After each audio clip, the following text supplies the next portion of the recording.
as human beings, and especially as Americans, we despise the concept of having to do what someone else tells us to do. Welcome to your daily 180 Bible study. We don't like being told what we're going to do, when we're going to do it. We don't like being given lists of things that we can't do and places that we can't go. And if we despise this idea, this concept of being in bondage to the will of someone else, you could say that was especially true of the people to whom Paul wrote his letter to the Romans.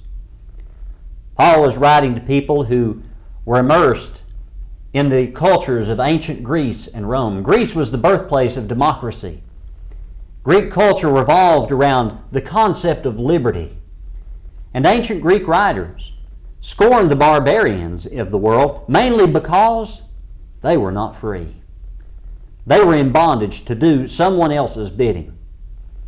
When Paul writes to the Romans, he says that we were once the slaves of sin, but now we have chosen to be the slaves of righteousness.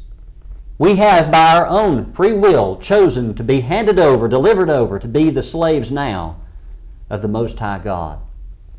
Now, what is a slave? A slave is one who renders a service, not as a matter of choice, but rather because, whether he likes it or not, this is the will of his master.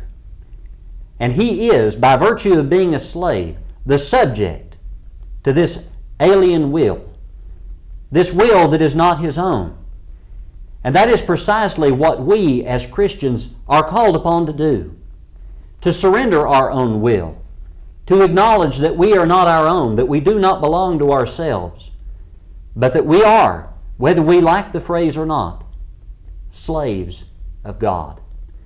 Paul tells us here in this passage in Romans, we were the slaves of sin.